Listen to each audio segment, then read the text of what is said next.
Setting goals is an integral part of running a business. Knowing where you're going and where you want to be and if you're on track are all extremely important reasons as to why you should be setting goals. So in this video today, I'm going to be going over different types of goals that you would probably want to consider setting. And then I'm going to take you through the process of setting those goals so that we make sure that they're actionable and measurable to make sure that you're getting everything out of your business that you want to get out of it. So let's go.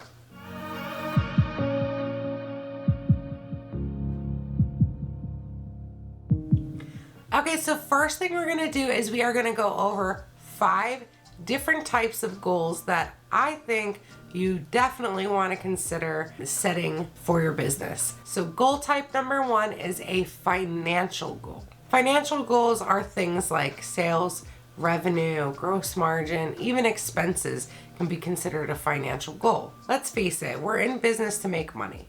I mean, you might have other reasons that you're in your business, you're passionate about it, but the main bottom line is you need to make money.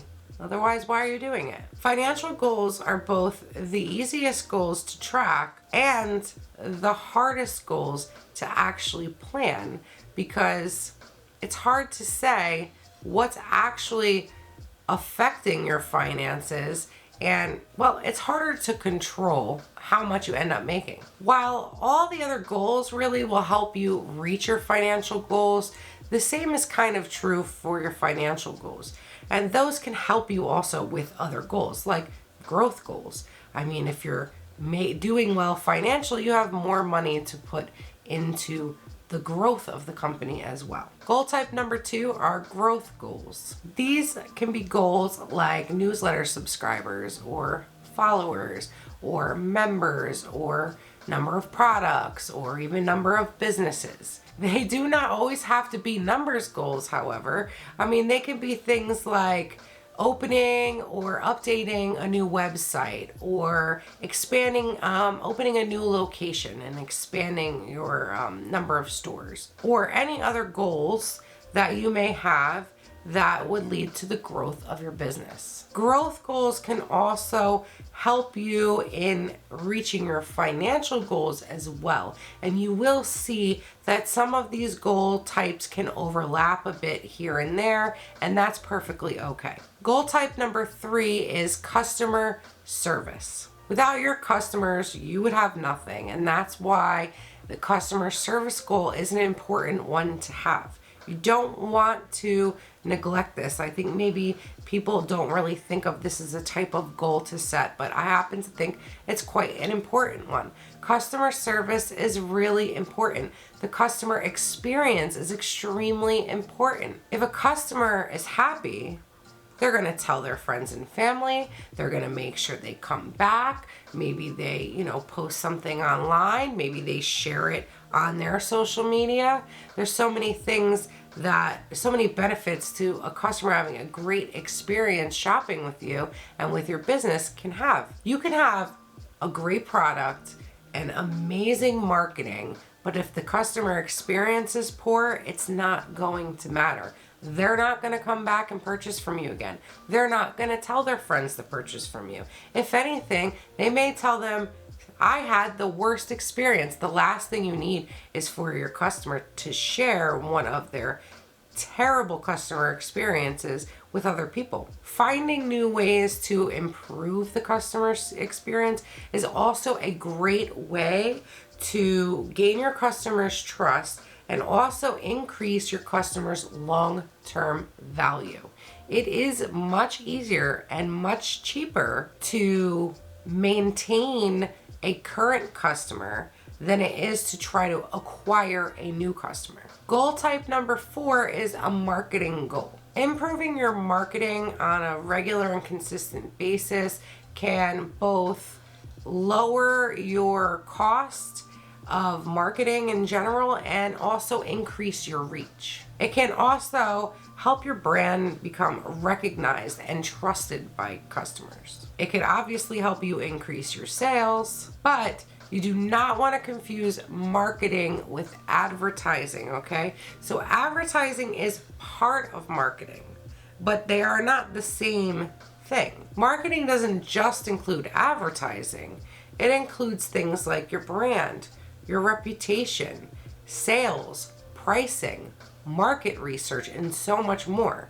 Keep that in mind when you're setting marketing goals, that it's not just advertising goals. But some marketing goals can include things like your advertising, your social media, and working on your brand. To make it a little bit easier on you, when you think of marketing, think of Jerome McCarthy's 4 Ps. That is product, price, place, and promotion. I could do a whole video on all the different aspects of marketing and how you can improve the different areas and ideas. If that sounds like something you'd be interested in, leave me a comment down below and I might be able to do something like that for you in the future. Goal type number 5 is education or self-development. Now this is one that people could quite easily look past and not really think about. But as a small business owner or an entrepreneur, it's really, really important that you don't skip this type of goal and that you make sure that you're always growing as a business owner. There's a lot to learn, and no matter how experienced you are, you still have more to learn. Investing in yourself is just as important as investing in your business. And as a business owner, investing in yourself is investing in your business. Growing as a business owner will help you improve other processes in your business as well. When you work for yourself and not a corporation, it could be a little more difficult to learn things. You're gonna have to do this really more on your own, and you have to go out and you have to seek this knowledge and information because you're not working where you're with other people that are higher up on the ladder where you can move up and you can train with and so on and so forth. You're on your own. You need to figure this stuff out yourself. So if you're not actively out there trying to learn what you can, then you're not going to learn. I mean, there's some learning through trial and error, but do you really want to wait until you mess things up before you learn? And you know, running a business is risky. Businesses fail all the time. You never know what's going to happen. It could be things completely out of your control. Look at what happened with COVID. Plenty of companies went out of business, and how could they have seen that coming? There's just no way. And so when things like that happen out of your control, and let's say you lose your company, it doesn't need to be the end of the world if you had been making sure you were working on yourself and your skills as a business owner. Because now you can take all those skills and you can put that into the next business that you start. So as long as you have that foundation, you will never be completely bankrupt. Okay, so now that we've gone over the 5 types of goals that I really want you to think about and consider setting, I do want to go over something that's you probably heard a million times, okay? And I'm just going to go over it really, really quickly, and that's SMART goals. And this is just, you want to keep in mind when you're setting your goals and making sure that whenever possible, they are SMART goals. I'm not going to go into too much detail about explaining each individual part because I think mostly they're self-explanatory. So, SMART stands for specific, measurable, achievable, relevant, and time-bound. And again, they're self-explanatory. You just want to make sure you keep these in mind when you are creating your goals and you're setting your goals. So let's move in to actually setting the goals. Okay, so now let's talk about setting your goals and how you can go about doing that. It's easier to set your goals for the year and then break them down into months because often our goals are bigger than we can accomplish in a time frame as small as a few weeks. However, that does not mean you can't start in the middle of the year. In fact, it is better to start now than to wait until the new year. So you can set them for the year, the quarter, the month, or any other measurable increment that works best for you. So today I'm gonna show you some examples, but let's go over just generally how you can go about setting a goal. First, you want to start with your main goal or topic. For example, you might want to set a financial goal of, say, $60,000 in sales for the year. Or even better, maybe you want to have a monthly goal of $5,000 for the month. Then under that, you have different strategies or ways that you can accomplish this goal. Think of different ways that you can get there to that main goal. Then under those strategies, you will get more specific with different tactics that you can use to accomplish those strategies. And then in your last section, under your tactic, is going to be your to-do list or your actionable items. Keep in mind that this is a basic structure to start with. You may find that you have some overlapping areas, and that's perfectly fine. You may also find that you don't need to break things down as much as this. That's also fine. Next, I will show you a more complex example, and then after that, I will show you a simpler diagram and simpler example. So if you have something like a little on the smaller side that you're trying to accomplish, you can do that as well. The smaller your business, the more simple your strategies are going to be at first. So the more you grow, the more complicated your strategies may become. Starting to learn how to set these goals now will help you grow along the way in your abilities to be strategic when you're setting your goals. Okay, so now we're going to look at the first example that I wanted to show you, and this will be the more complicated and in-depth goal. And for the example, we're going to do a financial goal, and it's going to be to increase our sales. First, I'm going to break down how to actually set it up, and then we'll get into the actual numbers at the end of it. So we're going to start at the top, and that's our increased sales. Underneath increased sales, we are going to have 3 different ways, 3 strategies that we can use in order to increase our sales. The first one is going to be increase our average order value. The second will be to increase number of sales. And the third will be to increase the number of new customers. And now for each of these strategies, we need to come up with our actual tactics, the way we're going to accomplish each of these strategies. So first, we'll take a look at increasing your average order value. How can we do that? The first way we can do that is to offer bundles or upsells. Another way that we can increase our average order value is to add new products and or new product lines. And the third way that we can increase average order value is to add value to existing products. Now let's move over to how we can increase our number of sales. What are 3 different tactics we can use to increase our number of sales? The first one we can do is increase our conversion rates. The next one we can do is promos and discounts. And the third one we'll look at is email campaigns. And now moving over to our third strategy of increasing the number of new customers. A few tactics we can have is advertising, focus on our advertising, social media, and also influencer marketing. So now that we have all of our tactics for each of our 3 strategies written out, the last step here is to come up with our actionable items, are things that we can actually do in order to reach each of those mini goals. And so we're going to focus on each of these tactics and think of ways that we can accomplish that, all the while thinking of our goals above. So when we look over at back to our increased average order value, and we're looking at how to bundle and upsell.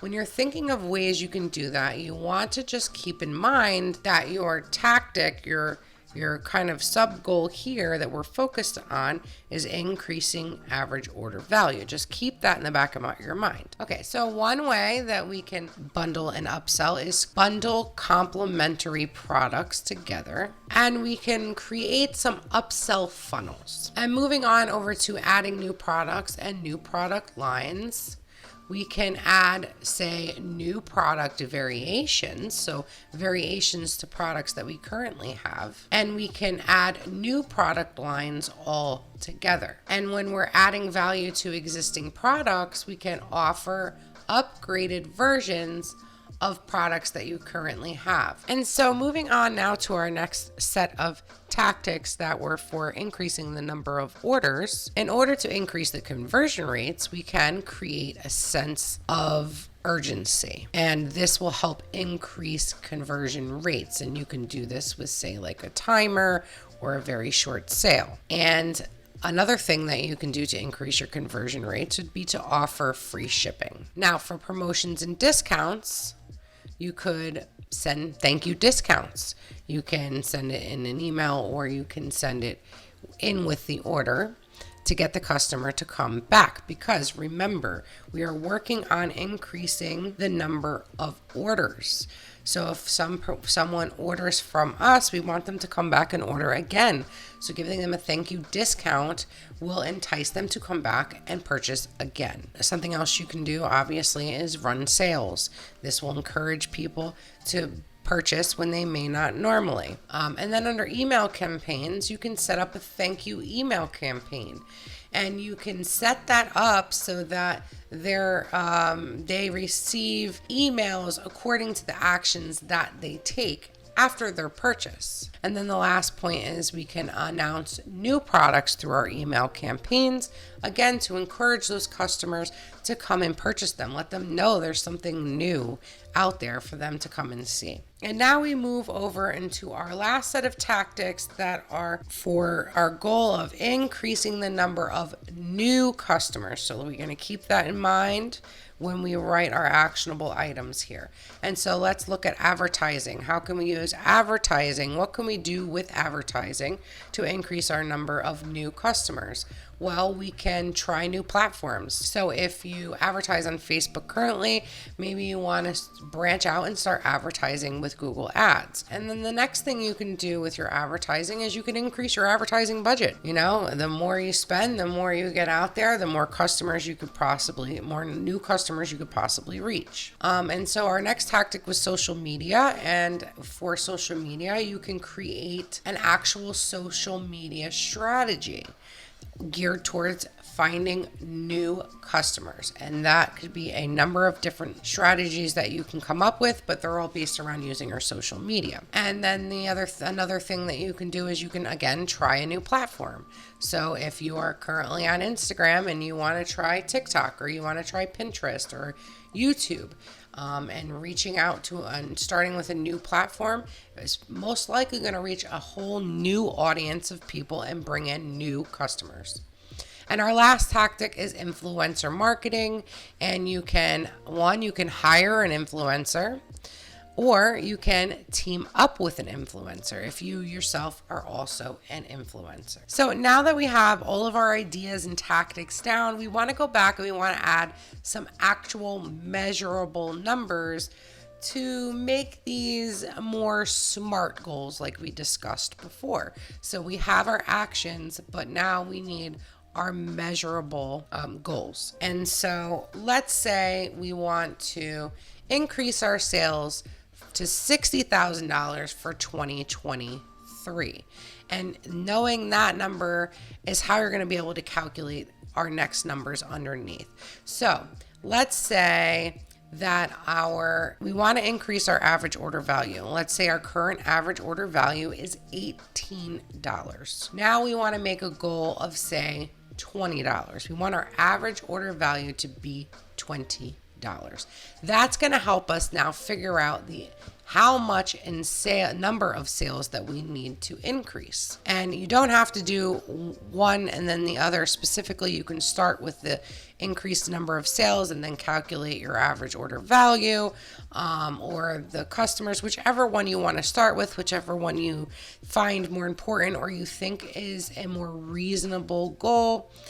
Maybe start there. The one that you think is the most achievable goal, start there, and then you can use that to calculate out your other goals. So, but this is just going to be the example I'm going to show you. So if we know we now want $20 average order value, and we know that we want $60,000 for the year, you can now calculate that out and say $60,000 divided by the average order value of $20. We need 3,000 sales with an average of $20. So now we know what number of sales we need to get. Okay, so that's going to give us our number of sales goal. And so let's say last year we did 2,000 and we know this year we need to do 3,000. So we know that's probably a reasonable goal. I mean, if you look at your history and see how much you've improved over the year, then you should be able to determine if that is a reasonable goal to hit 3,000 sales. Okay.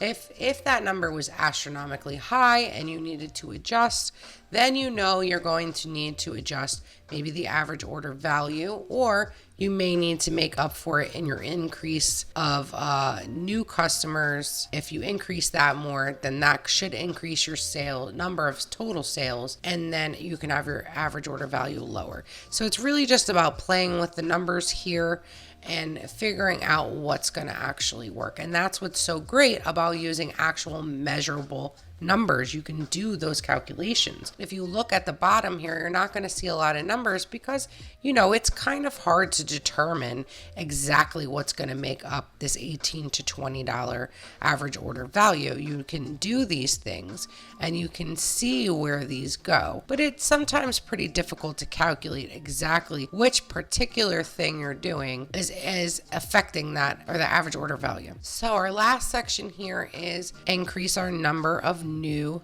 customers. So we're really going to kind of base this last number. It might be a little bit of a guess. You want to kind of see where you were at before. So we're going to go ahead and say we want to increase it from 300 to 600 new customers.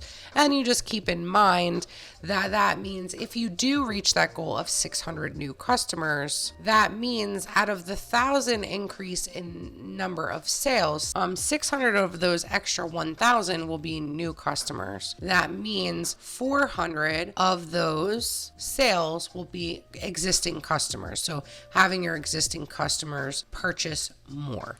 You can see how all of these kind of overlap in different areas and how they all kind of affect each other. But breaking them down this way, later on, if you reach one number and you don't reach another number, you have a better chance of evaluating what's working and what's not working if you have it all laid out like this. And then keep in mind that you can also, if this is your whole year, you may want to break this down on a monthly or quarterly basis. The more you break it down, the easier it is to make a game plan. To calculate what you need to be doing per month or quarter for your business goals, I would suggest using your business history to calculate percentages. For example, there are usually months that are slower and months that are busier for every company. So if you just look at your sales goal of 60,000 and divide it by 12 months, this monthly goal is not going to mean very much. Some months you may blow it out of the water, and other months you may shit the bed. That would make setting these goals completely pointless because they'll not be telling you if you're on track or if you need to make adjustments to your actual strategy. So understanding when you're busier and when you're slower and calculating your monthly, quarterly goals with that information is really important. If you are new and you do not have a sales history or you have a very short one, then you will just have to do the best that you can and make an educated guess based on the type of business. So, for example, my planner business is busy for the holiday season. It blows up at the end of December and January. I'm very slow for the most of the rest of the year. The farther I am from those 2 busy months, the slower it gets. Over time, it will get easier because you'll have more to go on. If you need to adjust goals over time as you go, you can certainly do that. It's perfectly okay. Now let's go ahead and take a look at a more simplified example, and we're going to use a growth goal for an example. So our example today is our goal is going to be to get monetized on YouTube, and we want to do this in 6 months. If you know anything about getting monetized on YouTube, there's 2 things that you need to do. And the first one is to get 1,000 subscribers, and the second one is to get 4,000 watch hours. So we're going to go ahead and we're going to make that our 2 strategies. So now we're just going to think of a couple things that we can do to achieve each of those strategies. What ways can you get to 1,000 subscribers? Like, how can you get people to subscribe and want to see more videos on your channel?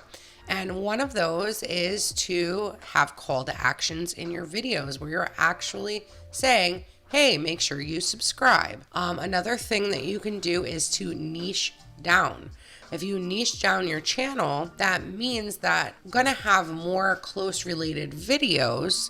And when your audience sees that, they're going to be more willing to actually subscribe because they know that you're putting out videos they're going to want to see. And so to achieve our 4,000 watch hours, what we can do is we can add more videos. The more videos you have, the more there is for people to watch, the quicker you'll get to 4,000 watch hours. And the other thing we can do is to create playlists, because this is going to allow your audience to watch one video and then watch a video related, or it could even be like a series playlist. And so they're more likely to continue sitting there watching one video after the next, therefore adding to your watch hours. So you can see here that when it comes to creating a simpler goal, it doesn't need to be as complex as the first one that we looked at. And this is perfectly fine. This is nice and simple. It's not an overly complicated goal. And you can then still now create your numbers goal. I mean, we have the 1,000 and the 4,000, but we want to break this down into monthly goals. I suppose you could just divide the number by 6 and make those your monthly goals. However, keep in mind that it takes time to get picked up from the YouTube algorithm. So as YouTube learns more about your videos and your audience, they become better at knowing who to show your videos to. Also, the more videos you have, the easier it will be to grow. So that means it will probably start slow and then pick up steam as you add more videos. You may want to create progressive goals. Okay, so for example, maybe your first goal is 100. Then maybe your second goal is 200, and then maybe for month 3 you jump up to 350, and then for month 4 up to 5, and so on and so forth until you've reached your 1,000 goal at the end of month 6.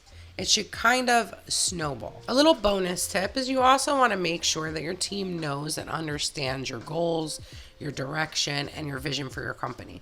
It's important that they keep these in mind when they are making their day-to-day decisions and completing their daily tasks. If you want to see some real life examples and how I actually set my goals for my real life business, then make sure you check out my monthly check-in videos that I have on the first Friday of every month. Because in those videos, I will show you how I did on my goals for the previous month, and I will set my goals for the next month. So make sure you hit the subscribe button so you don't miss it. And I'll also include the playlist link down in the description. I hope I was able to make your goal setting a little easier and a little clearer for you. And I hope I did not completely overwhelm you. If I left you with any questions, make sure you leave a comment below. Thanks so much for watching, and I hope you enjoyed this Doodly presentation. I will see you in the next video.